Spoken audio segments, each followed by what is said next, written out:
Hello friends, welcome back to my channel. ಇವತ್ತು ಸಿಂಪಲಾಗಿ ಒಂದು ಫಂಕ್ಷನ್ ರೆಸಿಪಿನ ಶೇರ್ ಮಾಡ್ತಾ ಇದ್ದೇನೆ. ಎಗ್ ಬಿರಿಯಾನಿ, ಚಿಕನ್ ಫ್ರೈ ಮತ್ತು ರೈಸ್ ಖೀರ್. ಸಣ್ಣ ಗೆಸ್ಟ್ ಬಂದರೆ ಉಂಟಲ್ಲ, ನಿಮಗೆ ಈ ರೆಸಿಪಿ ಖಂಡಿತವಾಗಿ ಟ್ರೈ ಮಾಡ್ಬೋದು. ಸಿಂಪಲಾಗಿ ಉಂಟು, ರುಚಿಯಾಗಿ ಕೂಡ ಬರ್ತದೆ. ಈಗ ಮೊದಲು ಬಿರಿಯಾನಿ ಮಸಾಲೆ ಮಾಡ್ತಾ ಇದ್ದೇನೆ.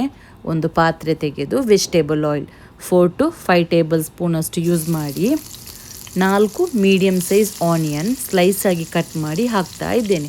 ನಾನಿಲ್ಲಿ 3 ಕಪ್ ರೈಸಿದು ಬಿರಿಯಾನಿ ಮಾಡ್ತಾ ಇರೋದು, ಅದಕ್ಕೋಸ್ಕರ 4 ಆನಿಯನ್ ಮಾತ್ರ ಯೂಸ್ ಮಾಡಿದ್ದೇನೆ. ಕೆಲವರಿಗೆ ಉಂಟಲ್ಲ ಮಸಾಲೆ ಜಾಸ್ತಿ ತಿನ್ನಲಿಕ್ಕೆ ಇಷ್ಟ ಇರ್ತದೆ, ಅಂಥವರು ಆನಿಯನ್ ಸ್ವಲ್ಪ ಜಾಸ್ತಿ ಹಾಕಿದರೆ ಆಯಿತು.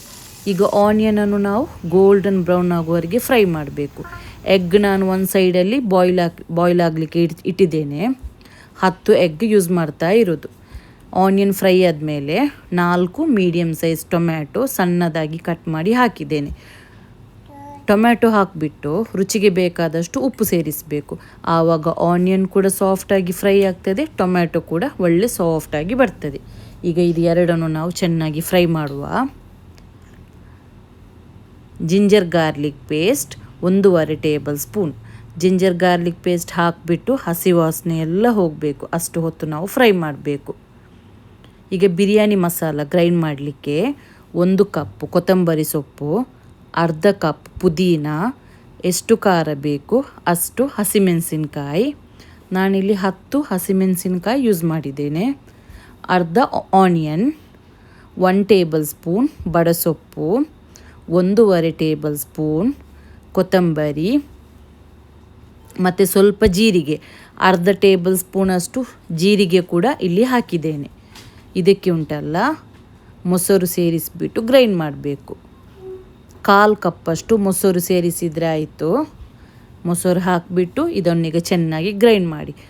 ಮೊಸರಿನ ಬದಲು ನಿಮಗೆ ಕ್ಯಾಶ್ಯೂ ಬರ್ತದಲ್ಲ, ಗೋಡಂಬಿ, ಅದನ್ನು ಕೂಡ ಹಾಕಿಬಿಟ್ಟು ಗ್ರೈಂಡ್ ಮಾಡ್ಬೋದು. ಗೋಡಂಬಿ ಹಾಕೋದಾದರೆ ಸ್ವಲ್ಪ ನೀರು ಸೇರಿಸಿಬಿಟ್ಟು ಗ್ರೈಂಡ್ ಮಾಡಿ. ಮೊಸರು ಹಾಕೋದಾದರೆ ಗೋಡಂಬಿ ಬೇಕಂತ ಇಲ್ಲ, ನೀರು ಕೂಡ ಬೇಕಂತ ಇಲ್ಲ. ಗ್ರೈಂಡ್ ಮಾಡಿದ ಪೇಸ್ಟ್ ಈಗ ನಾನು ಇದಕ್ಕೆ ಸೇರಿಸಿದ್ದೇನೆ. ಹಸಿ ವಾಸನೆ ಎಲ್ಲ ಕಂಪ್ಲೀಟಾಗಿ ಹೋಗಬೇಕು, ಅಷ್ಟು ಹೊತ್ತು ನಾವು ಆ ಮಸಾಲೆಯನ್ನು ಫ್ರೈ ಮಾಡಬೇಕು.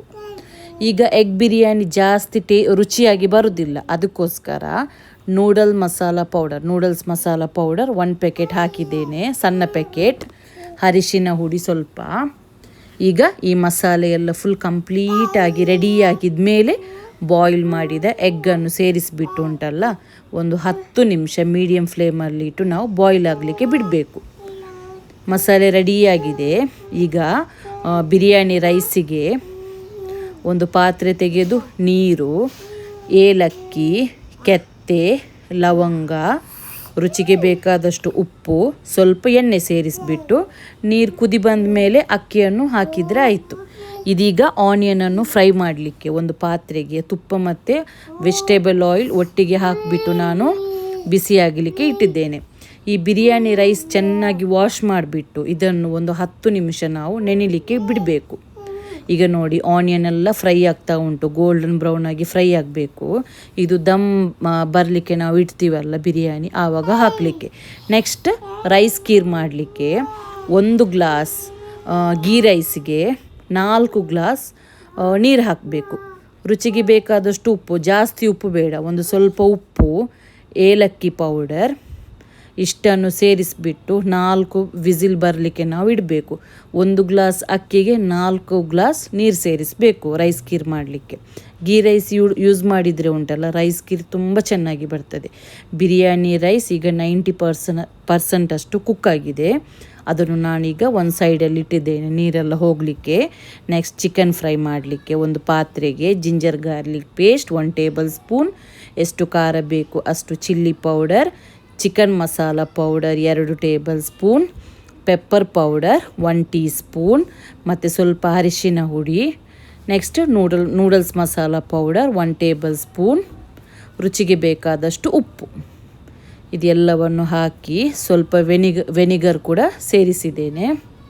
ಆಮೇಲೆ ನೀರು ಬೇಕಂದರೆ ಸ್ವಲ್ಪ ಸೇರಿಸಿಬಿಟ್ಟು ಚೆನ್ನಾಗಿ ಮಸಾಲ ರೆಡಿ ಮಾಡಿ ಉಂಟಲ್ಲ, ಚಿಕನ್ ವಾಶ್ ಮಾಡಿದ್ದನ್ನು ನಾವು ಇದಕ್ಕೆ ಹಾಕಬೇಕು. ಚಿಕನ್ ಯೂಸ್ ಮಾಡಬೇಕಾದ್ರೆ ಒಂದು ಸ್ವಲ್ಪ ಕೂಡ ನೀರಿರಬಾರ್ದು. ಡ್ರೈ ಆಗಿದ್ದರೆ ಮಸಾಲೆ ನೀವು ಆಯಿಲಲ್ಲಿ ಫ್ರೈ ಮಾಡುವಾಗ ಉಂಟಲ್ಲ, ಚಿಕನ್ ಬೇರೆ ಮಸಾಲೆ ಬೇರೆ ಏನೂ ಆಗೋದಿಲ್ಲ. ಅದಕ್ಕೋಸ್ಕರ ಚಿಕನ್ ಕಂಪ್ಲೀಟಾಗಿ ಡ್ರೈ ಆಗಿರಬೇಕು. ನೆಕ್ಸ್ಟ್ ಇಲ್ಲೀಗ ನಾನು ಬಿರಿಯಾನಿದು ಮಸಾಲೆ ರೆಡಿಯಾಗಿದೆ, ರೈಸ್ ಕುಕ್ ಆಗಿದೆ. ಇದನ್ನೀಗ ನಾವು ಅಟ್ಟಿ ಹಾಕಿ ಉಂಟಲ್ಲ ದಮ್ ಬರಲಿಕ್ಕೆ ಇಡಬೇಕಲ್ಲ, ಅದಕ್ಕೆ ರೆಡಿ ಮಾಡ್ತಾ ಇದ್ದೇನೆ. ಒಂದು ದೊಡ್ಡ ಪಾತ್ರೆಗೆ ಒಂದು ಸ್ವಲ್ಪ ರೈಸ್ ಹಾಕಿ, ಆವಾಗ ಮಸಾಲೆ ನೀವು ದಮ್ಮಲ್ಲಿಡುವಾಗ ರೈಸೆಲ್ಲ ಫುಲ್ ಇದಾಗೋದಿಲ್ಲ. ಎಂತ ಹೇಳೋದು, ತುಂಬ ಹೊತ್ತು ಇಟ್ಟರೆ ಉಂಟಲ್ಲ ರೈಸೆಲ್ಲ ಪಾತ್ರೆಗೆ ಅಂಟಿಕೊಳ್ಳುತ್ತದಲ್ಲ, ಹಾಗೆ ಆಗಬಾರ್ದಂದರೆ ಸ್ವಲ್ಪ ರೈಸ್ ಹಾಕಿ ಆಮೇಲೆ ಇದಕ್ಕೆ ಬಿರಿಯಾನಿ ಮಸಾಲೆ ಹಾಕಬೇಕು. ನಾನಿಲ್ಲಿ ಎಗ್ ಯೂಸ್ ಮಾಡ್ತಾ ಇಲ್ಲ ಮಸಾಲೆ ಹಾಕುವಾಗ.